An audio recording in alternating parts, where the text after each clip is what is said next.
Hi guys, welcome to Devarajan Dayal channel. चलिए आज हम बात करते हैं federal feature of Indian constitution. Federal feature जो भी इंडियन कॉन्स्टिट्यूशन का है ना, उसका फेडरल फीचर को एक एक करके डिटेल से डिस्कस करते हैं। The Indian constitution will the incorporating element of the both federal and unitary. Federal मतलब होता है संघीय, यूनिटरी मतलब एकीकरण होता है, एकीकरण, ठीक है, सिस्टम, एकीकरण system the establish as the federal structure. This structure are characterise by the division of power and responsibility between the central government and state government। जो भी स्टेट गवर्नमेंट है, सेंट्रल गवर्नमेंट है, उसके बीच में डिवीजन, पावर का division होता है, ठीक है, और रिस्पॉन्सिबिलिटी का डिवीजन होता है।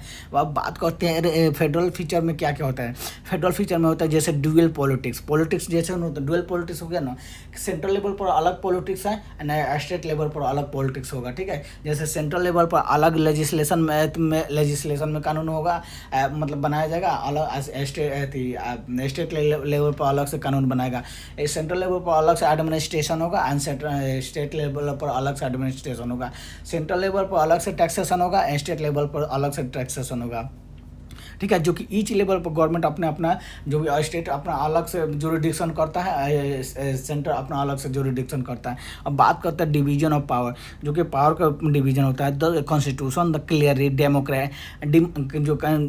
Constitution clearly demarcates the power and responsibility. जो पावर एंड रिस्पॉन्सिबिलिटी का ना, उसका पूरा क्लियर डिमार्केट किया है of the union and the state through the three list and the 7 schedules. 3 list के अनुसार, जैसे यूनियन लिस्ट हो गया, स्टेट लिस्ट हो गया, कंकरेंट लिस्ट हो गया।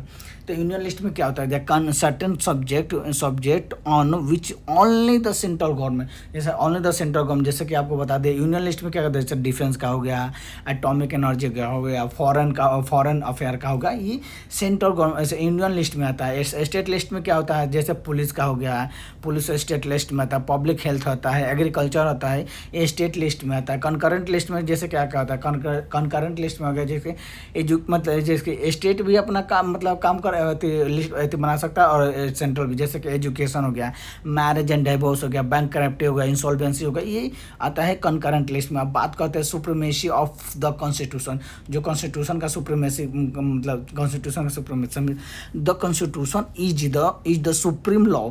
जो संविधान होगा ना, वो सुप्रीम लॉ होगा ऑफ द लैंड, जो लैंड का होगा ना, उसका सुप्रीम लॉ होगा। Both the union and state government derive their the authority. Union and state government का अलग अलग मतलब अथॉरिटी डिराइव किया गया है फ्रॉम द कॉन्स्टिट्यूशन, जो कॉन्स्टिट्यूशन से, and must operate within the framework, जो कि फ्रेमवर्क को ऑपरेट किया जाता है। Any law made by the either the government that the contravenes the constitution can be declare the void by the jurisdiction. जो भी constitution वो declare करता है कि जुरिडिक्शन का है। अब बात करते हैं कि रिटन कॉन्स्टिट्यूशन, जो फेडरल में होता है ना, जो रिटन कॉन्स्टिट्यूशन होता है, यूनिटी में भी रिटन कॉन्स्टिट्यूशन होता है ना, इस तरह के। फेडरल में जो एकदम संविधान को लिखा रहता है कि हाँ भाई ये चीज़, मतलब ये है the Indian constitution is a written constitution. जो हमारा संविधान है ना, भारत का कॉन्स्टिट्यूशन है, वो लिखा हुआ है, एंड द डिटेल डॉक्यूमेंट, जो कि डिटेल से डॉक्यूमेंट में which the clear outline the structure, जैसे कि मतलब उसमें क्लियर लिखा रहता है, स्ट्रक्चर लिखा रहता है, पावर लिखा रहता है, फंक्शन लिखा रहता है। अब तो बोथ यूनियन और स्टेट का, मतलब ये स्टेट का फंक्शन क्या है, स्टेट का पावर क्या है, स्टेट का स्ट्रक्चर क्या है, उस पूरा रिटर्न में करता है। अब बात करते हैं रिजिडिटी, जो फेडरल कॉन्स्टिट्यूशन है ना, वो रिजिडिटी होता है। जैसे यूएस का कॉन्स्टिट्यूशन बहुत रिजिडिटी है, मतलब उसको अमेंडमेंट नहीं कर पाते हैं, जल्दी अमेंडमेंट नहीं कर सकते हैं। अमेंडमेंट करने के लिए बहुत से होता है। This process for the amendment of the constitution is the rigidity require the special majority. उसके लिए स्पेशल मेजोरिटी का रिक्वायर होता है in the parliament and the certain case of the ratification ने, जो कि अलग से स्टेट को रेटिफिकेशन किया था by the at least the half of state. जो भी जितना भी स्टेट है उसमें से आधे स्टेट को रेटिफाई करना होगा। This ensure that the neither the central nor the state and the unilaterally alter the division power, जो कि डिवीजन पावर को होता है। बात का इंडिपेंडेंट जुडिशरी, उसमें जुडिशरी इंडिपेंडेंट रहता है। जैसे कि मतलब यूएस है ना, जो कि फेडरल से फीचर है, यूएस का कॉन्स्टिट्यूशन कॉन्स्टिट्यूशन जो फेडरल फीचर है,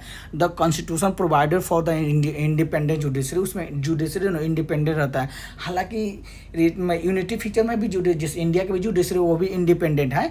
the constitution provided for the independent judiciary within the power of the judicial review, जो कि जुडिशियल रिव्यू के पास पावर होता है। The supreme court and high court can the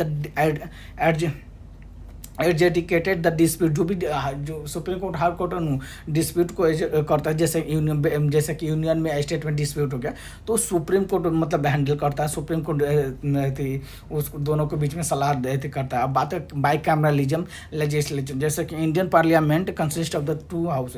Indian parliament में जैसे लोकसभा है, राज्यसभा है, तो 2 हाउस का है। इंटर स्टेट काउंसिल, जैसे inter state council the constitution provided for the establishment of the inter state council for to promote the cooperation and the coordination between the state and union, जो Indian international होता है, 2 state के बीच में cooperation and coordination का maintain करके रहता है। All India service हो गया, जो कि IAS का होता है, जो ऑल इंडिया सर्विस फेडरल में भी होता है। फाइनेंशियल रिलेशन होता है, जैसे कि financial relation, division of tax between the state and union, grant and aid state and setting of the financial commission and the governor rule हो गया, उसमें भी होता है। फेडरल फीचर में भी गवर्नर होता है। The governor appointment by president act, जो प्रेसिडेंट अपॉइंटमेंट करता है गवर्नर, जो कि हेड ऑफ मतलब वहाँ पर हेड ऑफ स्टेट होता है, जो प्रेसिडेंट गवर्नर होते हैं, और हेड ऑफ मतलब हेड ऑफ गवर्नमेंट होता है, जो कि चीफ मिनिस्टर बोल जाता है। अब बात inter state trade and commerce, जो एक स्टेट है 2 स्टेट के बीच में ना इंटर स्टेट ट्रेड होता है ना कॉमर्स होता है, तो उसको मतलब उसमें होता है, जो उसमें the constitution ensure the free trade and the commerce through the treaty of India, promoting the economic unity, जो भी इकोनॉमिक यूनिटी प्रमोट किया जाता है। The union can regulate the inter state and the commercial, preventing the bravery between state. अब बात है emergency provision during the emergency, जैसे कि national emergency, state emergency, financial emergency लगा जाता है, जो कि नेशनल इमरजेंसी आर्टिकल 352 के अंतर्गत लगाया जाता है, जैसे वार होगा, एक्सटर्नल एग्रेशन होगा एंड आर्मी रिबिलियन होता है। स्टेट इमरजेंसी जैसे प्रेसिडेंट रूल हो गया, जो कि आर्टिकल 356 के अंतर्गत लगाया जाता है। फाइनेंशियल इमरजेंसी 360 हो गया, उसके अंतर्गत फाइनेंशियल इमरजेंसी इंडिया में कभी नहीं लगा है।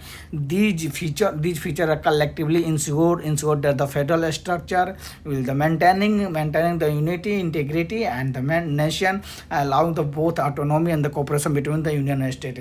यूनियन स्टेट के 2 कॉपरेशन करते हैं। अब बात करते हैं जो इंडिया का संविधान है ना, हमारे भारत संविधान फेडरल के साथ फेडरल भी है और यूनिटरी है। हमारा इंडिया का संविधान इंटीग्रेटेड है, दोनों को मिक्स है। ये नहीं कि मतलब हमारा संविधान रिजिडिटी भी है और फ्लेक्सिबिलिटी है, मतलब फ्लेक्सिबिलिटी ज़्यादा है हमारा संविधान को, मतलब अमेंडमेंट जल्दी कर सकते हैं, इतना हार्ड नहीं है।